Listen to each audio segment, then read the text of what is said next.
Na minha pesquisa, assim, tem algo que é no sentido de ver as recorrências, assim, né, as intensidades, aproximações entre os filmes, né, tipo, processos que convergem. Então eu busquei partir daí, assim, né, tentar ver nesses 3 curtas-metragens, assim, aproximações, enfim, um certo pressuposto aí que está colocado que para mim aproxima muitos filmes, né, que é a ideia da redistribuição da violência colonial. São 3 curtas-metragens, né? Cineastas negras. O Travessia foi o primeiro filme, Safira, né?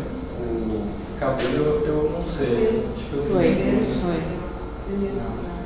Michelle também é uma medida assim no espaço de cinema, porque ela é artista, tipo, ela não circulava tanto em festivais de cinema, então acho que esse foi o primeiro filme. Eu entendo que as estratégias sensíveis e discursivas dos filmes, né, se tecem, né, se estruturam, se fundam aí a partir dos corpos, né.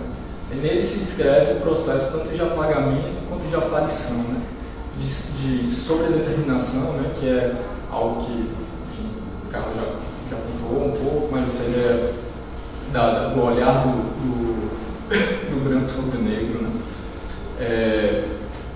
E um olhar costumeiramente racista, enfim.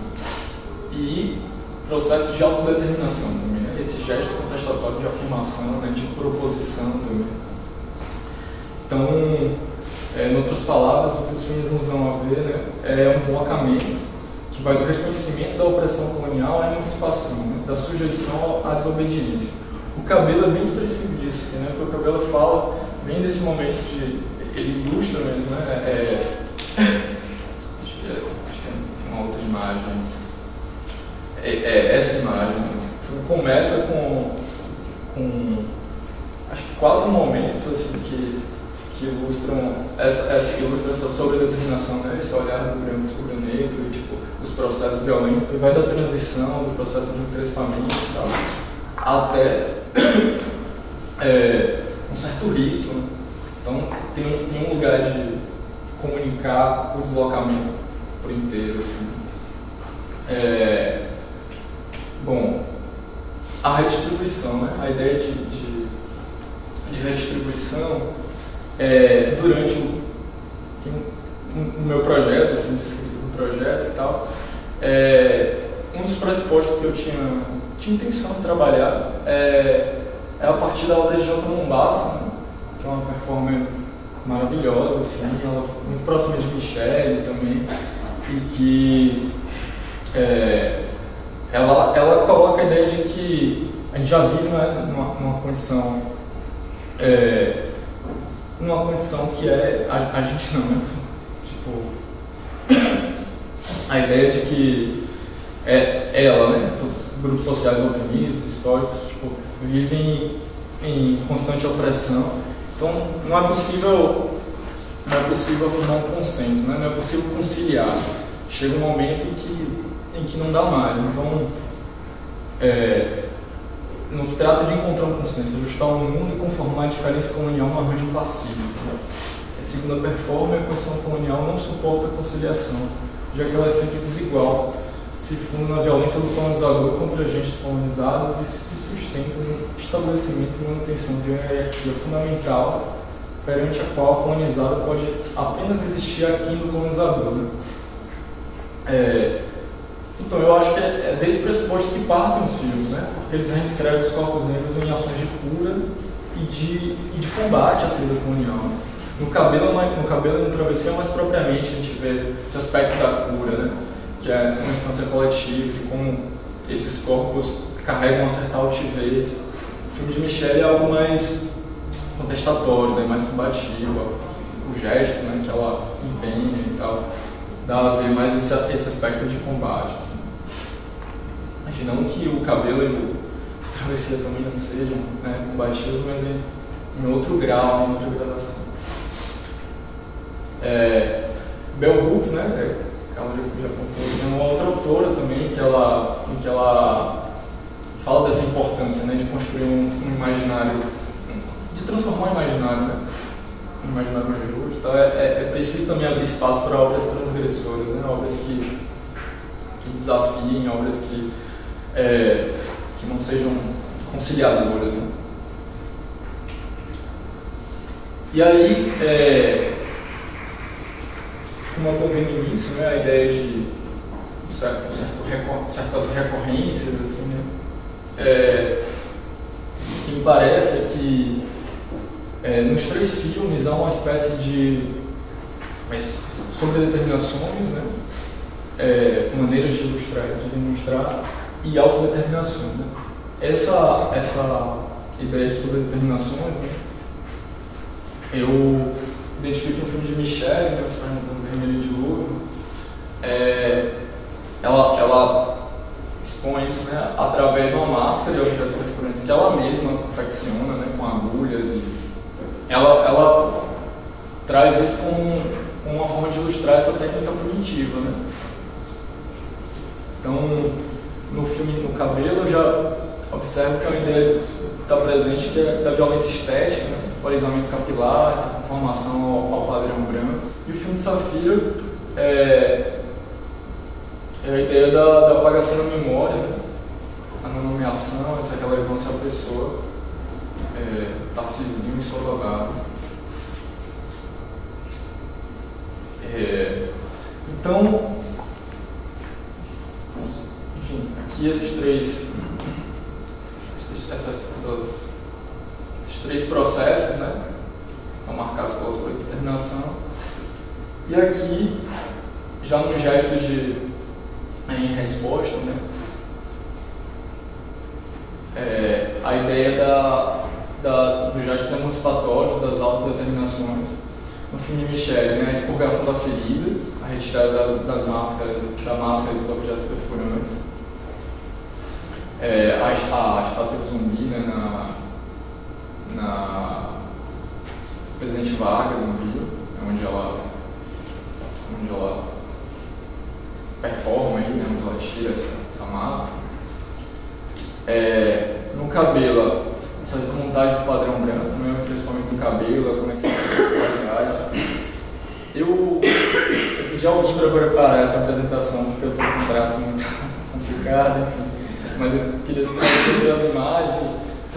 O Cabelo, eu acho que é o filme que tem mais nuances, assim, que tem mais situações desse gesto emancipatório, né? desse momento de autodeterminação, assim, que tem tanto uma situação, um momento em que as meninas conversam, elas cantam em Uruguai, que elas cortam o cabelo, depois se penteiam, depois tem uma sequência que é uma espécie de quintal, assim, tem uma luz bem bonita e tal, e elas dançam, não tocam batuque. Então é um filme que conjuga muitas propostas, assim, né? É um filme que eu acho que ele é muito interessante, assim, como ele experimenta, né? Ele não está preso a um regime de encenação, assim. Então, acho que é um filme que condensa esses processos, assim. E o Travessia, esse gesto emancipatório, eu percebo na inscrição de uma memória negra, assim, né? Nesse semblante de altivez, são planos bem compostos, assim, de casais, de famílias. Esse é um plano bem bonito e que tem uma certa interlocução com o cabelo também, né? Essa é uma cena em que a menina penteia o cabelo dele. É isso. Eu acho que os filmes partem desse pressuposto que eu tentei, pelo menos, aproximar, né? Fazer essa aproximação dos filmes, mas dentro desse pressuposto que é de desobediência, né?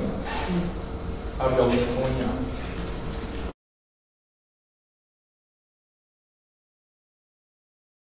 Desde 2004, eu tenho acompanhado o percurso do cinema feito em periferias e favelas do Rio de Janeiro, desde o surgimento daquilo que se denominou escolas populares de audiovisual, até a cena atual de produção audiovisual independente.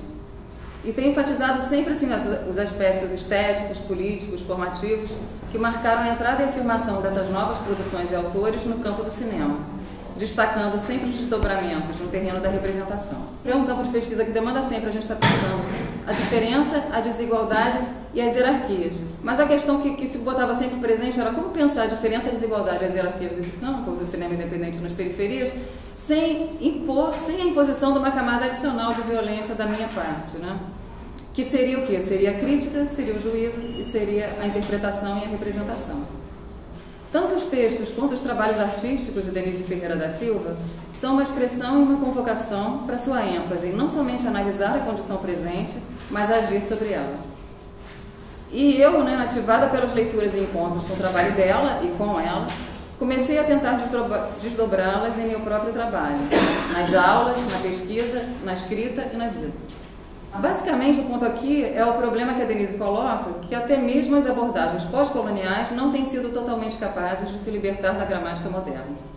Em especial por realizarem ainda um trabalho que insiste na crítica, que é toda formal e analítica, e na história, principalmente na linear e sequencial. Quando no seu primeiro livro, Toward a Global Idea of Race, ela lança a questão: por que a morte de um jovem negro não causa uma crise ética mundial no mesmo local? A resposta que ela encontra é que a subjugação racial não contraria os princípios éticos modernos, muito pelo contrário, é o arsenal da racialidade, ou seja, o aparato de conhecimento manufaturado pelas ciências do homem e sociedade, que assegura o posto de transparência tanto ao sujeito quanto à configuração social da Europa pós-iluminismo. E por essa razão, o racismo persiste apesar das muitas declarações sobre sua irracionalidade e moralidade. Não porque raça e cultura seja uma essência, mas porque precisamos da ideia de raça e cultura para construir o sujeito universal, ou seja, a consciência global histórica. Então, e essa é a tese, a representação moderna só pode sustentar sua transparência engolindo tudo que lhe é exterior, ou seja, explicando através de conceitos científicos todas as demais condições humanas como variações daquelas da Europa pós-iluminismo. Então, o que ela está mostrando aqui é que, de um lado, surge a figura do que ela chama de eu transparente, que, para explicar rapidamente, eu posso definir como aqueles que, 1, se autodeterminam no espaço-tempo, 2, se autolocalizam em uma história determinada, e 3, cujas particularidades constituem um universal e constituem a noção ética de humanidade. No outro polo desse eu transparente estão os seus outros, esses outros que ela chama de eus afetáveis. A construção científica de mentes não europeias, como aquelas que estão sujeitas tanto às condições naturais, no sentido comum e científico, assim como ao poder externo. Então são criados dois sujeitos globais históricos distintos.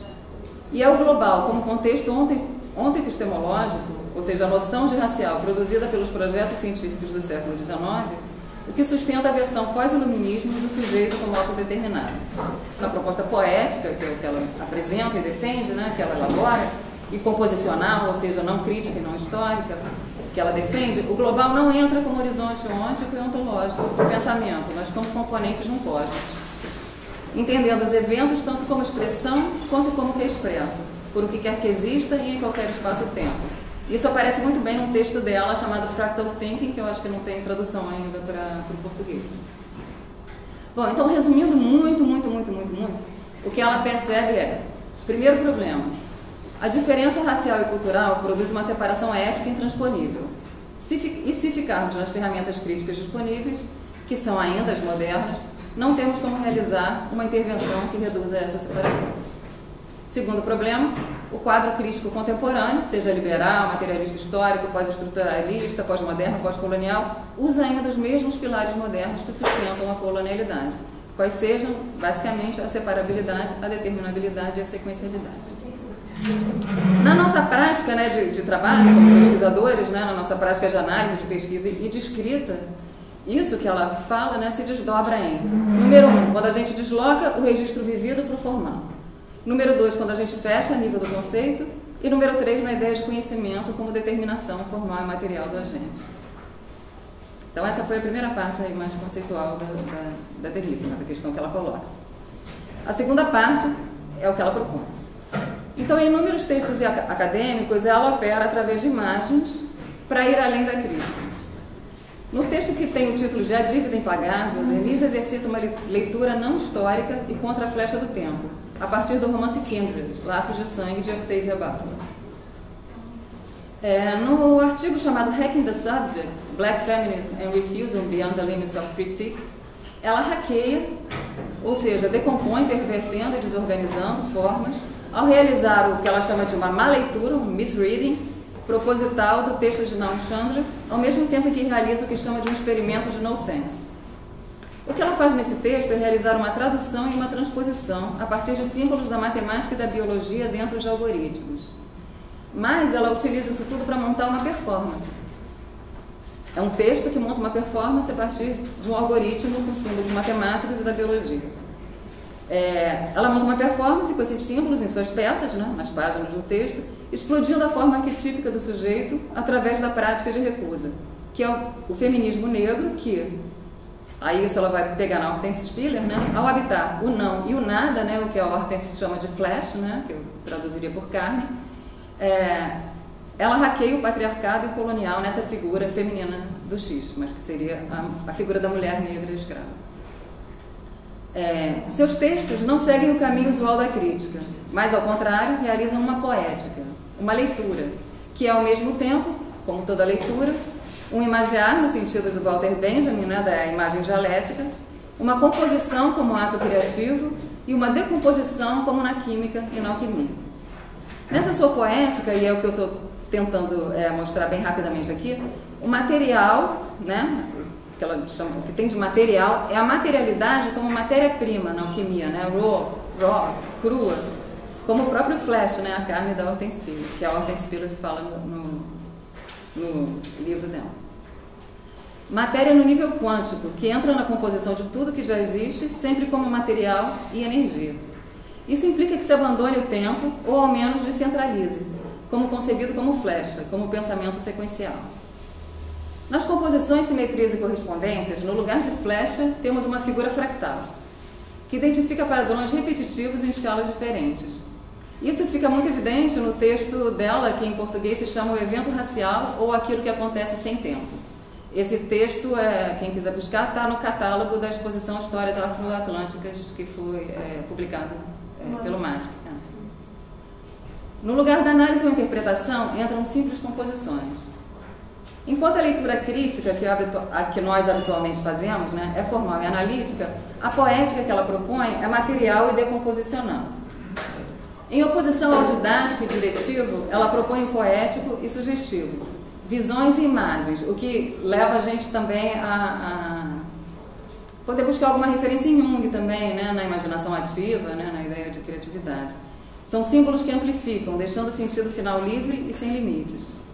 A ideia é dissolver as formas abstratas de conhecimento, é não aderir às ferramentas da razão científica e da razão universal que sustentam a trajetória transparente do sujeito universal. Como tentei mostrar, em seus textos acadêmicos já vemos uma prática estética, artística e política, né, que desrompe estratégias políticas modernas de subjetivação racial e cultural, tanto quanto em suas performances artísticas. Os textos, performances e filmes são buscas e exercícios por métodos anticoloniais. Olhar para uma situação de um ponto de vista fora da sua experiência e de seus modelos teóricos, se abrir para o que realmente está acontecendo. Ver o invisível, reimaginar a situação e seu lugar nele, as forças que agem. Experimentar modos diferentes do que passou a ser chamado de conhecimento. Isso está no jogo de tarô, no reiki, na astrologia, em um tipo de filosofia, na alquimia, na física quântica e subatômica, em terapias falsas. Todas essas ferramentas de leitura trazem a não localidade como princípio epistemológico e a virtualidade como descritor ontológico. E ambos como descritores poéticos, e não científicos e críticos do social. Ao invés de descrever eventos como relação, recupera sua implicação profunda. Deep implicancy, que é também um conceito da física quântica. Leitura fractal, deixando de reproduzir a separabilidade. E sem separabilidade, a diferença entre grupos humanos e entre entidades humanas e não humanas possui muito pouco poder de explicação e significado ético. A terceira parte, né, por que eu venho usando isso, o que eu venho tentando fazer, essas leituras, né, são um método anticolonial.